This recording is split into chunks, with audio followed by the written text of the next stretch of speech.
Get ready. You're listening to JoshCast. Starring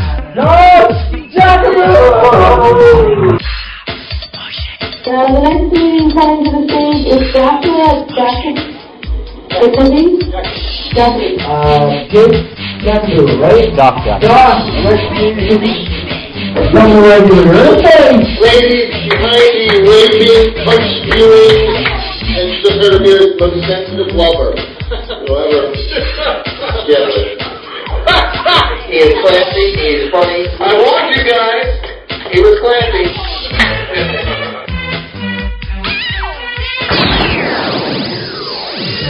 He's a regular guy. AIDS.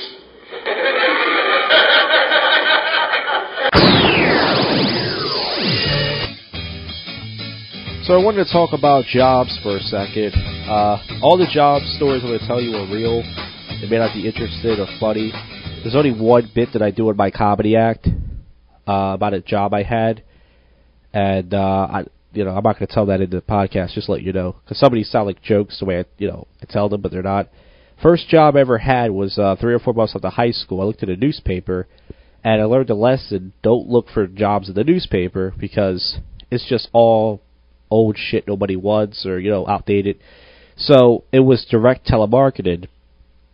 Direct telemarketing is worse than telemarketing. Imagine how annoying it is when somebody calls your house to sell you something. Direct telemarketing is when you knock on people's door, but it said $12 an hour. So I said, okay, well, let's see if I'm good at this and I can make $12 an hour. But what they don't tell you is that's commission.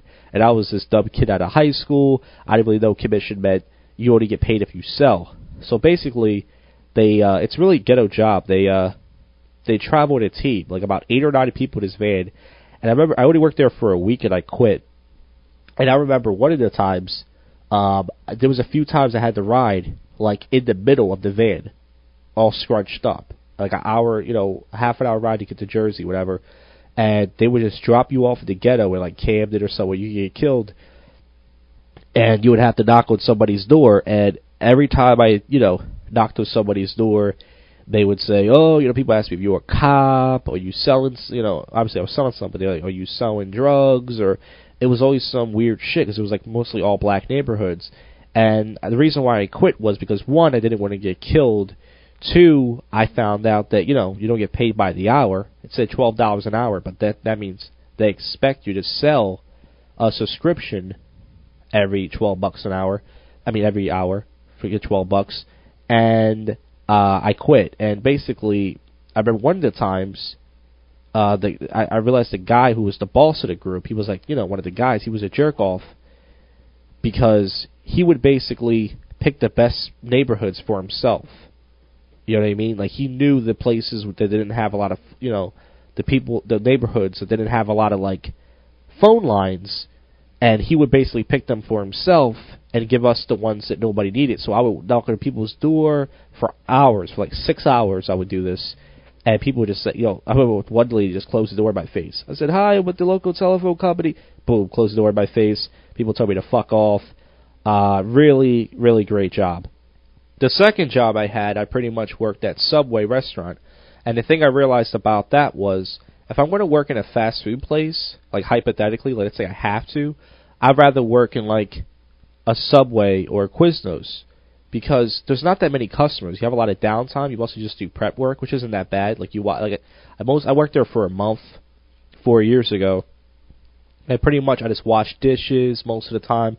I rarely interacted with the customers. I didn't have to make that much sandwiches or anything, so it wasn't that bad. But I worked with this Russian guy, and once again, this isn't a bit, exactly how he talked, and he was the assistant manager, meaning that the manager wasn't that bad.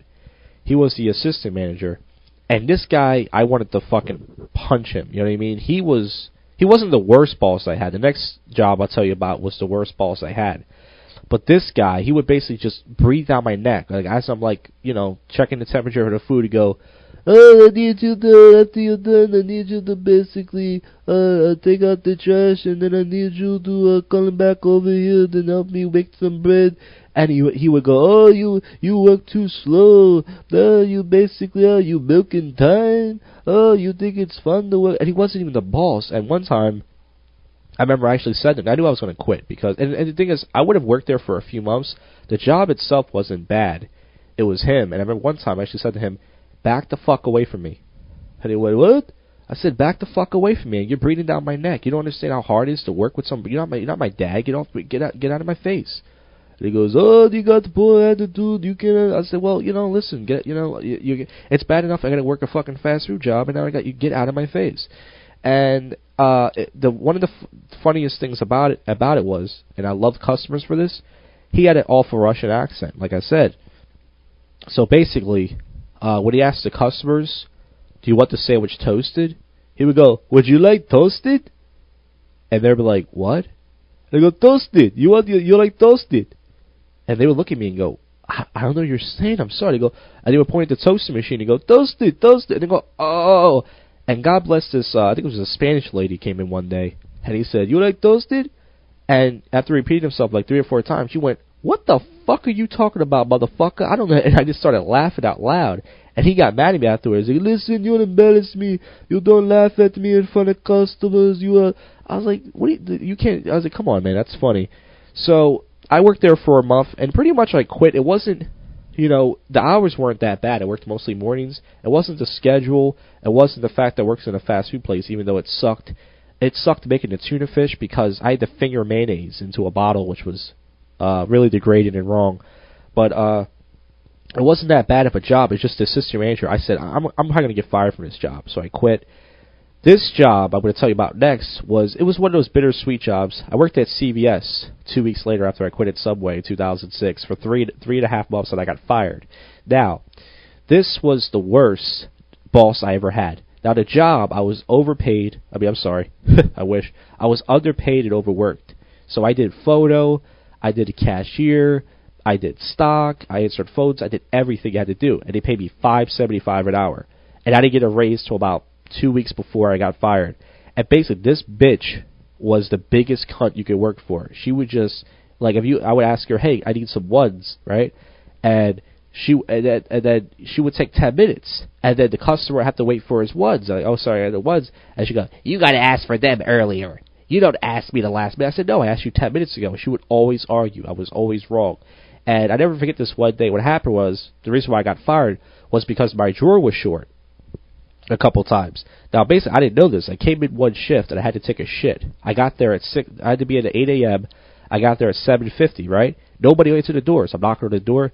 She opens the door at 7:57, goes, I need to see you in my office. I go, okay, so I got 3 minutes to kill. I clock in, I go to the bathroom, and I start taking this shit. So I'm wiping my ass as fast as I can.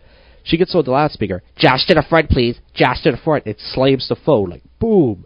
And I'm like, what the fuck is their problem? Like, there's no, it's a Saturday morning. It's in a bad location. There's no customers in this store. What the So I go to the front. She goes, I'm clocking you in at 8:03. Now, first of all, what? I just lost a nickel? Maybe, 3 cents? You think I give a fuck if you're clocking me in 3 minutes later? Ooh, wow. I get paid $5.75 an hour, and I just lost 3 minutes. How much is that? Do the math.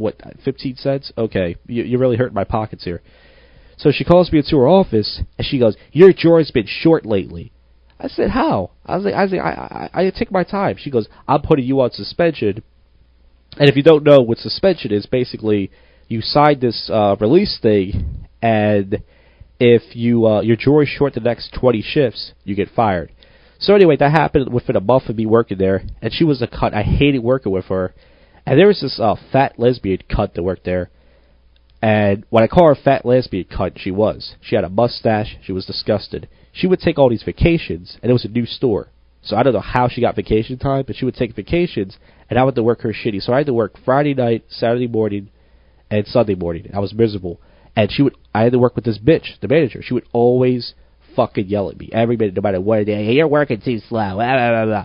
So basically how I got fired was I made it to about 8 shifts, and I barely rung any people up, and I got fired. And the only good thing about that job was mostly women came in the store because it was a pharmacy, and I didn't give a fuck. I knew I was going to get fired or quit, so I would just flirt with them. You know what I mean? I would say, wow, you smell really nice. I'm just a pervert. Like, oh, you look really pretty. And I wish I could say fresh things, but Yeah, so she was the worst boss I had. I realized I don't want to work for a woman. My last boss was a woman. She wasn't that bad.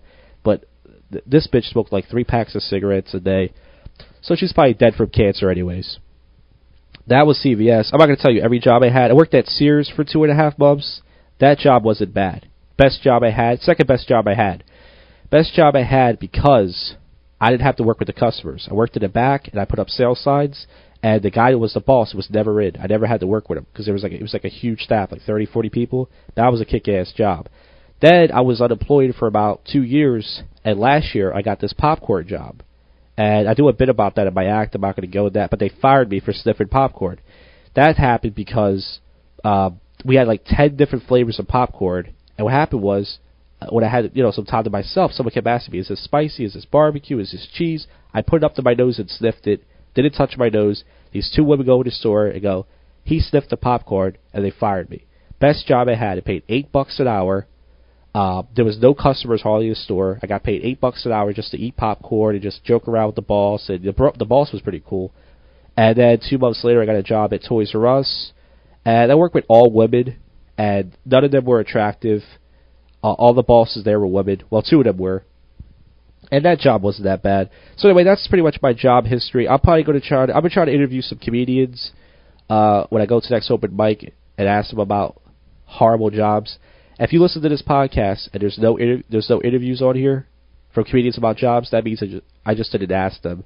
Sometimes I don't ask comedians. I bring my tape recorder to open mics, one of them, and sometimes I just don't ask people because I just either forget or I'm not in the mood or I think they're going to laugh at me or something. So hopefully we get some shitty job stories and we can make this a big shitty job podcast, which would be pretty cool. Okay, so the theme of this episode is jobs, and I want to thank the comedians that participated in this. I wanted to interview more, but for some reason I have the type of personality. I feel like I'm bothering people, so I didn't ask more people. But I want to thank Sarah Marozinski, Rick Rabotin, and Scott Terry for taking. It's not a big deal. All they did was come over and talk to me for a few minutes. But I just want to thank them and also apologize. And the reason I want to apologize is, number one, I'm a shitty interviewer, and number 2, if you listen to this, comedians are very insecure people, and they all want to be funny. So if you listen to this and go, "Wow, I really didn't come off that funny," it's not your fault, it's my fault. I put you on the spot, and once again I said it's a shitty show and I'm a shitty interviewer, but I thought it'd be kind of cool because, you wish you could be just a comedian and just do this for a living, but that's just not how the real world works. So here are the job interviews, not job interviews, but the interviews about the jobs from the 3 comedians that I interviewed. This is a heist here. It is a heist. How do you pronounce your last name? Morzinski. Morzinski? Yeah. Alright, so, what's the job source? What do you want to know? Are you recording this? Yeah, I'm recording this. Oh, okay. Okay. Will it be able to pick up? It's quite loud in here. You have Yeah, the you can Beatles pick it song up. on, you have people talking, you just picking up. My neurotic rant is being picked up right now? Okay. Yeah. Okay, well, what do you want? Do you have specific questions? Like, just a No, bad I want a story. It doesn't have to be funny. It doesn't have to be a part of your act. It could just be a revenge story. Maybe you quit. You spit in someone's food. Let's see. I used to work for a bail bondsman. That was pretty exciting. Where? I used to work for a bail bondsman. Okay. That was my first job in Reading, Pennsylvania. Okay. I almost got fired my first week because we had Tupac Shakur's file, and I found it with like autograph. Like, he signed the bond, and I almost got fired because I tried to steal it so I could sell it on eBay. And this is when he was alive? I don't remember. Because he's still alive now. He's been dead for 10 years. He's been hiding with Michael Jackson. He's in Cuba, but he's still alive. Well, everything's well hidden in Cuba. What else? Give me another story. I don't know. I don't like where This is an awful episode. I'm just editing. Wait, I've had a lot of jobs. I once worked at I shouldn't tell you that one because it's like a really story. It's too small to commute. I'm not going to go into that one. Well, whatever. Just, I don't think I have anything else. what's the worst job you've had? The worst job. The worst boss you've had. And why were they such a... See, none of these are funny. They're just kind of No, I don't want a sad. funny story. I told you it could be depressing. Well, I had a boss at the bail bondsman. She was like, I went to to college for English. I never got my teaching certification, so I'm just going to be, like, the manager of the file room. But I'm going to tell you how you're doing everything wrong with your life, even though I never got a job in my field. And she is just, like, power crazy. And every time it's like, hey, don't be power crazy. She's like, oh, you're just saying that because I'm black. I'm like, no, you just don't do any work while you're here. And you never finish college, and they're taking it out on me. And you're making me like a bad person. And I'm 17 years old, and you're yelling at a minor. And says there should be a law against that. I can tell you one thing. I'm not going to say where, I'm not going to say when, but I once had a boss show me his dick. Really? Yeah. It was after a happy hour. Like, the coworkers went out to work. Like, oh, we'll go to, like, the Chili's across the parking lot and get some margaritas. And then he's like, hey, Sarah, come here. And I was like, okay. So it's like, what? I thought that, like, he's going to say something, like, funny, and he just whipped it out. And it was, like, still, like, at, like, senior citizen discount hour time when they were having the dinner specials, like, and the sun was still, it was weird. So I was hoping he would whip his dick out at work. That would make a better story, like a whole sexual harassment, H&R yeah, type and of... it's not the parking lot for my job, so it still kind of counts. And I didn't go back after that. And I haven't gone to a Chili's after that. I mean, I didn't work at a Chili's, it just happened in a Chili's. Like, it would be really cool if you're on a computer, like, databasing, and he goes, I got something else for you. You turn around, there's like a dick on your shoulder. Yeah. Like, just like... Dude, that would have been funny. That would have been funny. And if I was a dude, because, like, when dudes, like, whip their dicks out just to be silly, but when a dude, like, whips his dick out to a chick, it's like, hey, it's not silly. No. It's just sexual harassment. Alright, I'm going to stop you right now. I just wanted to get a story. Alright, so this is Rick Robo. Is that how you pronounce it? Yeah. Alright, so I have him spell it out phonetically on there. Yeah, well, tonight when I came in, he said introduce yourself when I come in, so I said I'm JoshCast, and he said I can't get your last name or the Robo guy. Yeah. So that's you. But do you have any, you work in a mental hospital, right? It's an assisted living facility, which is, it's like a nursing home almost, except it's like taking a safety deposit box out on a corpse. Wow. Because, like, you drop them off, and then check up on them every once in a while. The corpse? Well, you check up on the... Do you actually see the body? Did you see a corpse. sheet over a body with, like, the tag of the toe hanging out? Not yet, but I've seen people who should be there. It's kind of not a very fun place to be. So you have the interesting stories, like... You have to, if you don't want to tell, they don't have to be funny. The thing is, every time I interview comedians, and this is doing, it's my fault, I'm a shitty interviewer, they go, wow, I didn't come off funny on that, and they get bummed out. But it's like, it doesn't have to be funny. It could be just a revenge story that you quit, spit someone's food, like you were I haven't done any of that yet. I dipped my balls in the chili one time. That was awesome. I thought about it. No, but I mean, it could be, one of the worst work days you've had. Just a story. That's the thing with pretty much this job. So well, there's two that kind of come to mind. Okay. Well, the one, I've been working there probably like a year, and there's this one lady, and she was always like real like sick looking. Like she'd always come down, and she'd always want the nurses to bring her down, but she didn't have anything really wrong with her. And when there's people that they got to wheel in and they got to guide to their chairs and all. To cut you off for a second, there's certain people that look like they're mentally challenged, but they're not. Like there's certain people like you look at and you think, is this person have Down syndrome? No. Is this person mentally challenged? No. And you realize this person's just stupid. Like, so she's just sick. Like maybe she has. She would just complain all the time. Right. Like the nurses were just fed up with her. Okay. By a certain point, but she actually shit herself right there at the table a few times. Do you actually ever hear the shit, or was it just you just smell it? You smell it, and then the one day she was leaving the dining room, and I noticed like the brown stains on like the back of her sweatpants there. I once saw a guy shit himself on a train, and we didn't know. We smelled shit on the train, and he turned around, and he had shit. His shit went through his underwear and through his pants, and he was leaking down his leg. Talking about shitty. Now, what's the other one you had? Oh well, there's more to that one. Okay, good. Keep going. I'm not cutting you off. But the one day she comes down and she's looking worse than usual, and she says to me, she's like, try to talk just a little bit louder. You don't have to talk loud like the whole bar. Yeah. Okay. Well, and she's like, I could just see that she was, that there was something wrong. So, I come up real nice. I'm always nice. I'm an asshole in my head, but there I have to be nice. Okay. So, I'm saying like, oh well, she's not looking too good. You want me to just get you a little bit of soup or something light?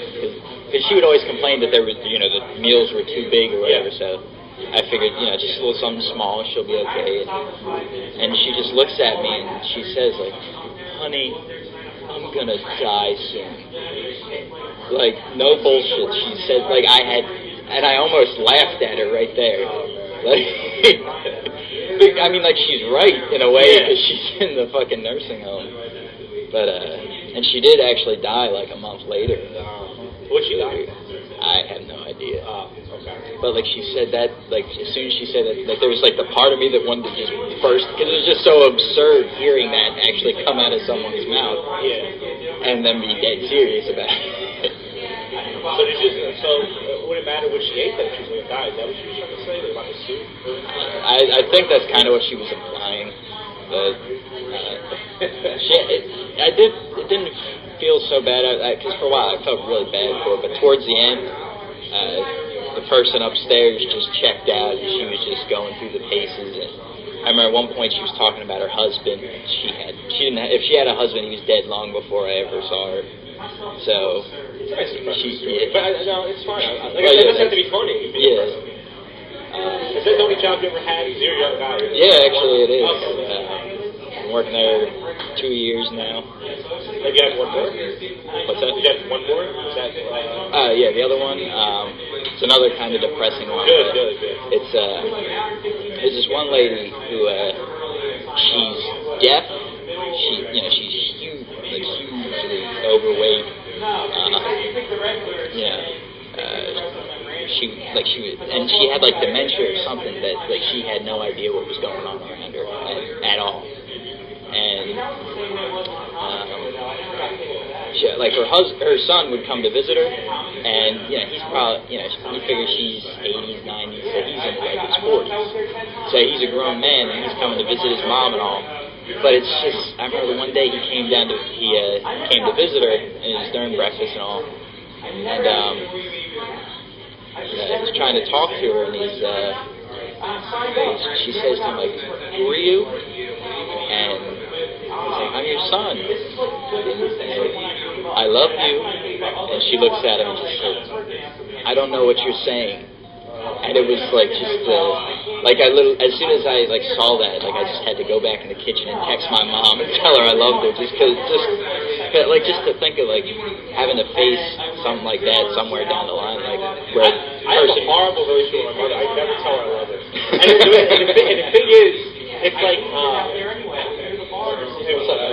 but it's like the weird thing is like I really don't hate her. It's just that I don't have like a regular type mom. I don't have like we have like the argue all the time.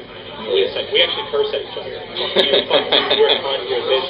And that's the thing. I think I've only told my mom more than twice in my life, like I love you. But it's like I have reason though. It's not like I'm just an asshole. She really is like. It's not even like she's like strict, but she's just brutal. Like the way she's just always like she raised me in crazy rage. Like Eminem, that's on the song. My mom raised me in crazy rage. That's my mom. She's like my parents never hit me that much, but they just fucking yell at me. Just yell like what the fuck? It's my whole life. I think that's part of the reason why I feel like I'm just miserable, like around people. Like I can't be social. It's part of that. Part of that's the reason I'm just fucking just been yelled at so many times. And I'm used to being yelled at. That's why if I have a job, someone yells at me, I can like ditch it, I can like take it. But some people have never been yelled at before. Like I watched the show Hell's Kitchen. I love that show. And man, those people never probably even used to be yelled at, but they're in the competition. They're getting that's why they walk out. The one with like the big Asian guy who started crying and left the show or something like that. No, the last season, this guy was like a military guy. He was going to fight Chef Ramsay. Wow. Because he was like, I ain't no bitch. Everybody was like, what? I ain't no bitch. He just walks up to him. He's just fucking chill with Chef Ramsay. And Chef Ramsay, I don't know if you can find out, I think the producers got in his way. And that was kind of a pussy, because Chef Ramsay's like hiding behind the producers going, you are a sad man. The producers weren't there. I'm shit, this guy was fucking killed. This guy was like in the army or something. Big 6'5", he wasn't muscle, but just fucking crazy guy. Yeah. Alright, so I'm trying to get Scott Terry into the conversation. Okay, now that we got that out of the way, tell us about one of your past jobs, or your current job. Just give us what a story, like, this comedian, so you can't just, perform it, us on the mic comedians, we wish we could just make money doing this, but you gotta, work shitty jobs. You work in a restaurant, which is a shitty job. Yes, it is. It doesn't have to be a story from your act. It could be depressing, it could be one of the worst days of your life. Okay, I got one. Good. I got a few. The big table of, not to be racist, but Indians. I like it. Right? 10 top of Indians. Bill was close to $200. For a tip, the guy gives me 2 Dunkin' Donuts coupons for free coffee. He owns a couple Dunkin' Donuts. He gives me 2 coupons for free coffee. Wow. That was my tip. Yeah, that's... He was very proud. He goes, here you go. This is for you. Enjoy. Nobody can win the argument of who's the cheapest. Everyone says Jews, but then some people say black people or this. But it's like everybody. I think it just depends on the person. Yeah, I think it's just assholes. Hip shit. Yeah. Instead of saying nigger, why couldn't you just say asshole? You know what I mean? I think people would have gotten it. Do you have have you ever dropped a plate of food or something, or spilled over something, or? I mean, dropped a couple plates, but never anybody on anybody. Have you ever offended a customer? Have you ever been arguing with a customer? People are really rude. No, I did. Inadvertently, there was a table of Pepsi Cola reps at for lunch when this restaurant I worked at. I said, we have Coke. You guys can get Coke. I'm gonna tell your bosses. And they looked at me real uncomfortable. And they said, I'll just drink water. I'll have water. We'll have water. They got really mad. That was about it. Okay, we're going to end the show with another segment. It's going to be 20 minutes. Usually I end with a prank call or a song that I did, but we're going to skip that for this week because I have a 20-minute conversation. Now, this conversation is really cool and fun, and the reason why I say that is because this conversation would have happened anyway, whether the tape recorder was on or not. And basically what happened was there's this open mic in the Northeast called the Ashburner. And it's hosted by Scott Terry, who you just heard in the podcast talk about his shitty job as a restaurant server. And, he's trying to, build it, It's a restaurant. It's not just a bar where you can just get away with things.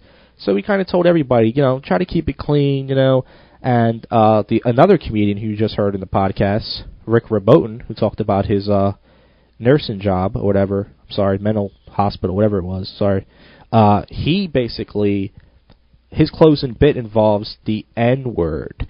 So he decided to do it on stage, and we were just like half shocked, half laughing, and this huge black guy starts walking towards him as he's still on stage, and we didn't know what was going to happen. We were like, is this guy going to kill him? Is he going to take the microphone? Is he going to yell at him?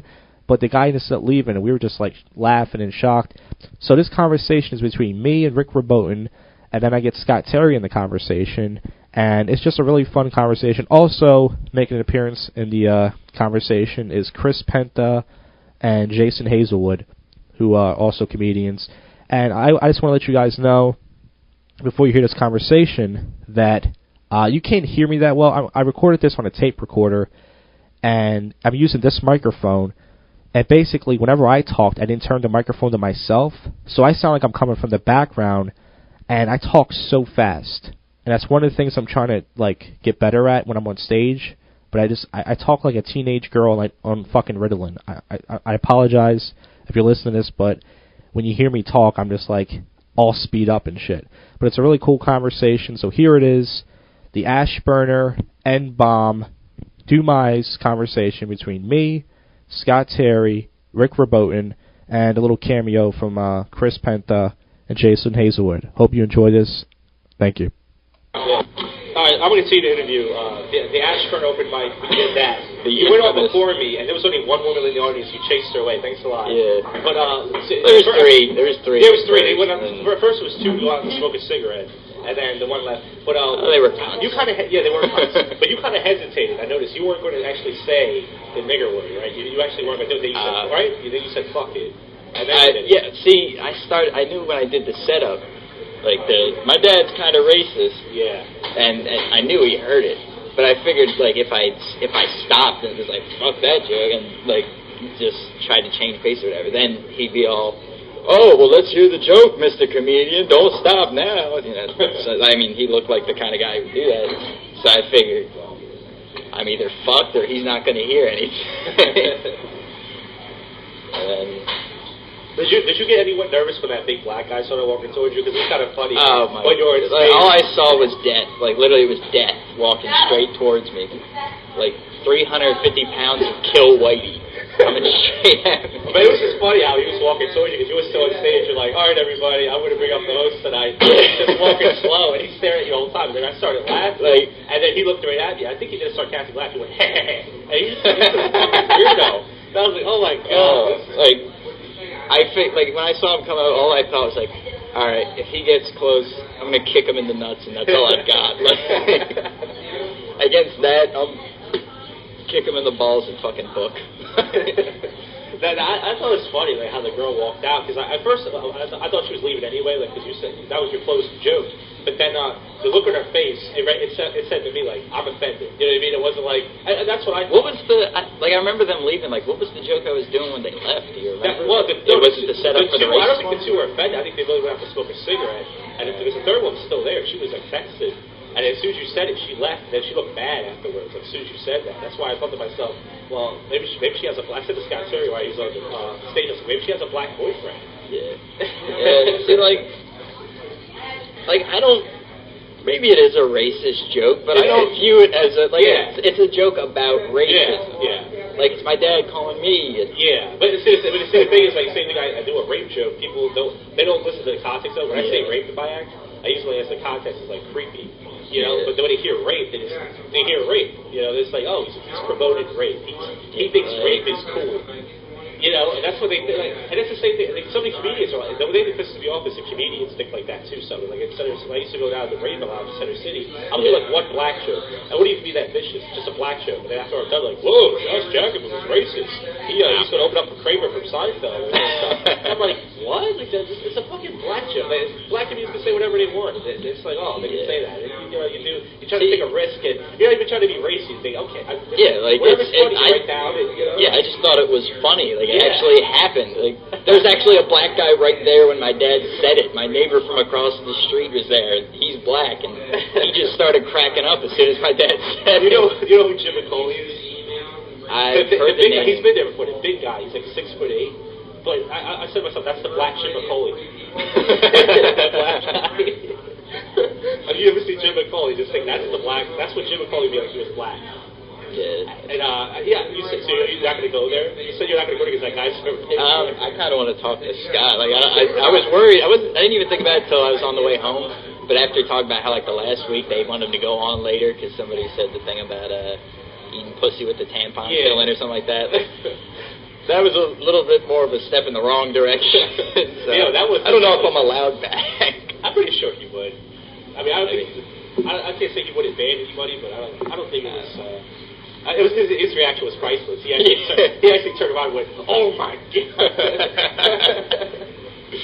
It was a fun night. Yeah, you made it fun. I gotta say, if you weren't there, it would have been all right. But I mean, I was kind of giving hopes on it. But yeah, that made it fun.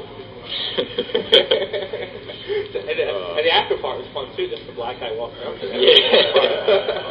It's like when he walked away, I didn't know if I was relieved because he went outside after that. And I didn't want to go outside. Like, I was going to go smoke a cigarette. I didn't want to go out there. There's a different exit. Go to the one on the side. Like, I was heading to my car with my buddies, and I had, like, the keys in my hand. I'm like, get in the fucking car. Get in the fucking car. Yeah, that's the Laugh House is a black comedy club. And some people go, I'm afraid to go. I've been on their stage not because I don't want to go there, but some people don't want to perform just because it's black there. I'm like, I don't give a shit. And they say they like the raunchy stuff down. They go, that's what I do. Yeah. So I would love to go down there, but I just don't know how to get stage time down. I know they do have an open mic. But I asked so many people, and I'm just trying to get Scott Terry into the conversation. Scott Terry's now in the conversation. We were just talking. Let's talk about the Ashburn. He recently said nigger there, and as you can tell, you weren't really too happy about it. You freaked out, as you will. There's only like one person in the audience, but still, it's a new place. We're trying to build it. Is Rick Roboto, this guy right here, is he banned from the Ashburn? They don't want you back there. Really? When they say things, I really do? Or do they? No, I don't know if they're going to let me do another show there or not. But they slaughtered, is that just because? Well, because of that, but I'd be there. Did you get that thing I sent you on Facebook? Yeah, I did. Like, I didn't even think about that until I was driving away. The funny thing is, I was talking to you about, like, Mark's language, Yeah. don't say cunt and all that stuff. I guess you're thinking, well, nigger must be. Now, when you found out that somebody was going to drop the N-bomb, did you think it would be me of all people? Yeah. Was that the shocking thing? Yeah, I wasn't expecting him at all. What did you think about the black guy walking towards the stage? Did you think something was going to happen? I thought Rick is dead. I said, I stop the saw show. my head ripped out and shoved up my ass. They're going to stop the show. Management's going to come out and stop the show, and this guy's going to punch you in the face. Because he was walking towards him pretty briskly. Yeah, so what did they say to you afterwards? Like, did they say, was it the big concern? Like, what was more, was it, I know you said both those things, what do you think was more bigger? Was it him saying The concern that he said that, they were worried that, like, the guy was going to maybe file a complaint with the restaurant, like... Was that guy, he works there? Or? No, I just think he was a patron there. Now, they never heard back from him, but they were worried. They're trying to do... But what did you just tell him? Like that guy was a new comedian, he's only been doing it for 2 months. I told him before, he took the risk, trying to, whatever. You think if you say that, that'll make it better? You think that really... honestly, if it's that big a deal, like, I don't know, they weren't thrilled with it. And they're like, did you know he was going to say that? I'm like, no, I didn't know he was going to say that. If I knew it, I wouldn't have let him say it, blah, blah, blah. Because they had an issue with some stuff that was said a couple weeks ago. Yeah. One of the Canadians, so... Well, was the Eric Yelowitz, did anybody say anything about that? Yeah, they were, because the people in the dining room area, when Eric was up, they were happy about that. They complained about it. And the thing is, did anybody say anything about me? No. Because my sets were dirty. I tried to do my best to clean it up. They were still filthy. No, you're Harry Potter compared to... Yeah. Wow. Now we got that out the way. Now you hate Rick and you're up in my... I don't hate Rick. I don't hate Rick. But now that you're upset at Rick, you want to, you don't want to like punch him. You kind of want to pull him down and blow him. No. I don't like him that much. But I just want to ask you, what was going through? What made you say it? Because you saw the black guy there, and you said, anybody want to hear a racial joke? And I wasn't listening because I was just in my head about something else. Yeah. But see, I didn't know that he was coming by until you saw him. Once I did the setup. My line of thinking was, I've already dug the hole. But you just said racial joke. Racial joke is a big leap from saying racial joke is saying. Can I say it? Yeah. Saying nigger. Like, big, huge, like racial jokes here. Niggers all the way in the Mazda dealership over there. Like I didn't think you were gonna say it. Like I heard the joke a little bit, and I heard you say it. I'm like, oh my god! Like somebody got shot. See, he actually hesitated. The funny thing was, if you remember, if you ever paid attention, he was telling the joke, and I think he was like thinking about censoring himself. I'm pretty sure if he knew that, he would have. But he decided to take a risk and say, "Fuck it, I'm doing it." And he did it.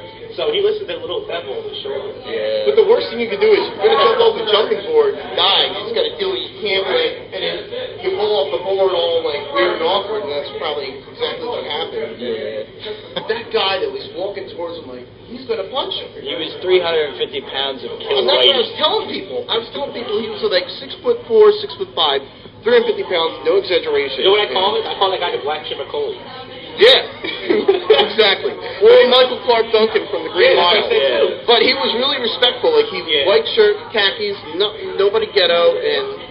So that happened. I actually thought it was fun. I love that stuff as I do it. But after when the guy started walking through the stage, I started laughing. Yeah. And he got mad. He looked at me and he did like a sarcastic laugh. And I thought he was like not cool with it, but I thought he was just like he's just gonna walk by. But they looked at me and went, and he just walked out. I was like, oh shit. Now if there's somebody else who's open mic, I would have thought it was funny too. Yeah. I really do want to apologize for that. Like I did not. It is what it is. It was stupidity on my part. We can't have that young man back.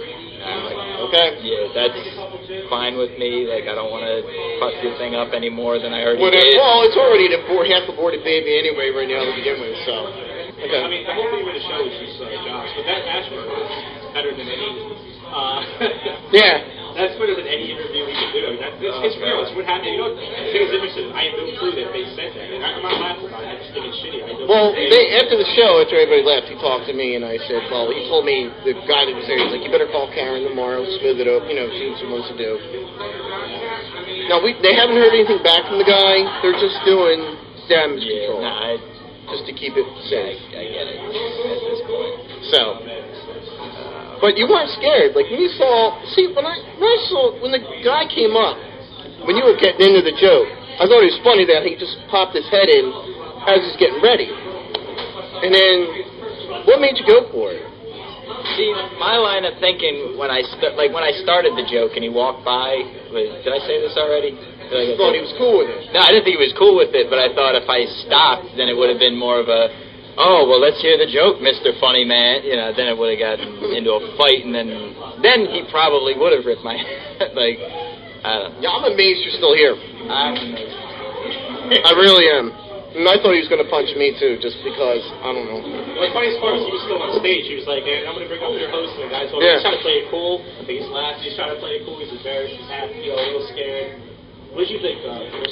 The ash burner Thursday? That was good. What did you think of his over here dropping the N-bomb? And also, did you know that because of that, Scott Terry might have said over funny? Oh, really? Maybe. Well, I hope not. I mean, it's such an awesome place. Yeah, the crowd there is fantastic. Awesome, yes. What did you think of that? I gotta give him some respect for having the balls to do it. Yeah, comedians always, get It's just not the brain. Yeah, no, it might not have been the smartest thing to do. Yeah, but see, I'm looking at the lack of brains aspect of it, unfortunately. But nothing personal against you.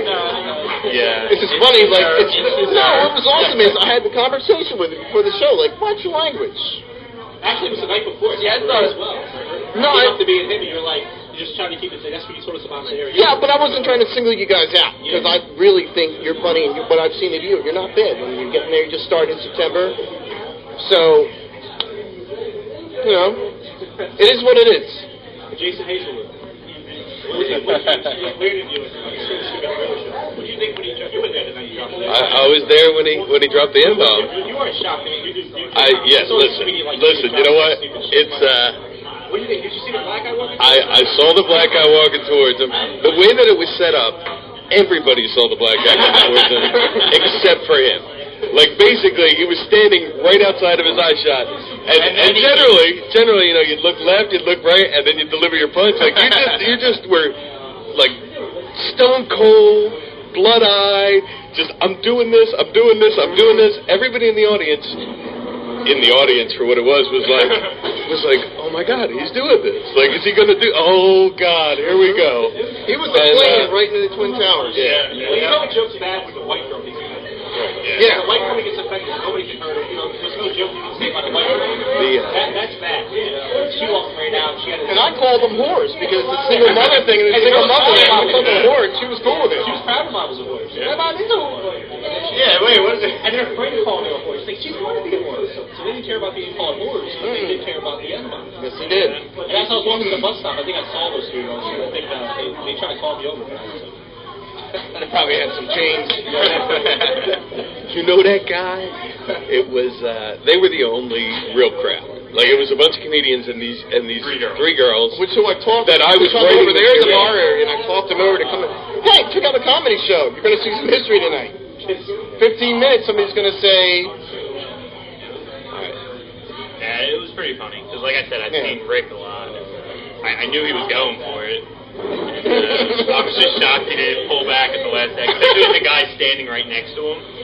And he's even hunched over and laughed because he's knowing that this guy's going to fucking rip my head off. And he just, nope. Yeah, I thought he was going to back off. I really once he thought the guy, I thought, all right, he's not going to do it. But did you see the guy? Like, you saw the guy the first time, but did you see him?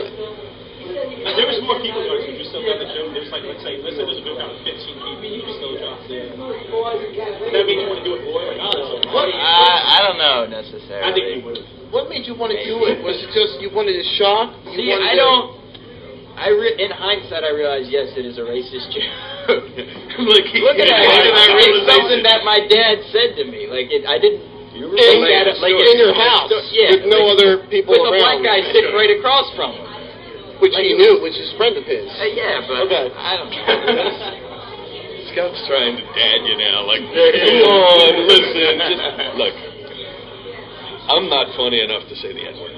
Like, I don't say the N-word because I'm not funny enough to get away with it. And I don't say the F-word for gays for the same reason. Because I'm not funny enough. Like, anything, like, nothing's off limits as long as you're funny enough to pull it off. I am not funny enough to pull it off. Well, I'm not afraid of faggots, so. I'll say it. There's a 6'8" faggot. No, he's still going to hit like a girl. I don't care. So I think you heard he might lose the open Ashburn, right? They're not. They're taking it like I don't want to say I might lose it, like make it sound like dire. They're going to let me know. That's just a strike. Well, no, I think it ought to be. I think it'll be a sad day in comedy if the Ashburner goes away. Here. Sad day. We have to build it before we destroy it. Yes, we do. I know, man. You knocked it down only when we had like a couple bricks. You know, like the house of cards. And you're just like, I'm the asshole on the playground, fucking with the kids on the sandbox, building up the little cast. Yeah, but you're right. I would expected it from you. You know what I mean? I wouldn't expect it. Even when I'm clean, I'm still dirty, and that's why I'm surprised. He was pretty clean, but he was talking about eating pussy. Dude, he was talking about eating pussy with maxi pads and blood coming out, and that older couple is eating their escort, Clams Casino, and so. The first night, remember, I was talking about sugar my pubes, and you said there was a table and she was eating. They didn't hear it, remember? No, they were coming down. There was like some kind of wedding rehearsal or something. They were coming down, and like they're coming through, and we're going, kids. So, it's kind of like when you're playing street hockey and there's a car coming through. You're like, car, you got to stop for like a couple of seconds. So, that's what it is. I mean, it's a bar restaurant. It's not like in here where we can say that kind of stuff. In here, you go nuts tonight. You can say nigger 27 times. And nobody even bother you. They got cuddly sympathy. I've even said nigger in here. I've said nigger times. Like, remember the time you said it? And I went up, and I made a joke about it because everybody else was saying it. I'm like, I'm not going to say nigger I was times. surprised you did that because, you want the audience to do it. As the host, people look at you like, this guy just set an example. Yeah. And the audience just walked in and repeated what I said. I was just trying to put him at ease because I'm like, I'm not going to get up here and say nigger times. Not like this guy before me said it, nigger times, and I'm not going to, that was my little joke on it. I'm trying to set the trend. Yeah, well, and like I said, not to split hairs, and nothing against you, but you can kind of get away with a little bit more than he can because he's a little bit more... Pasty, skinny. Yeah. What's your... I'm a happy human, but I don't look human in the summertime. Okay, but because of that, you have a little bit of that. More. Yeah. But you got more leniency than he does. What the fuck Jackaboo is when I saw it. You got more leniency. You got more pigment is what it is. You got more pigment. Not split hairs. Josh Bennett's here. You're hosting, Scott? Hopefully I am, yes. So, Josh is just interviewing me about the Thursday Night Massacre. So. We had a good discussion about it. Yes. We had no clue he might lose. Well, maybe. We'll have to wait. I talked to management. They don't want him back. Whatever his name was, they don't want him back. The guy who said the slur. The slur. Meanwhile, the manager's not there. And just come back as a different name. There you go. They're not going to know. Just come back as just make up a name. Yeah. Come back as his name. You got a lot of friend there. The guy. The bigger guy. Remember that from South Park? What? Remember the South Park episode with Randy on? Yeah. Was that all? Get ready. You're listening to JoshCast. Starring Josh Jackaboo!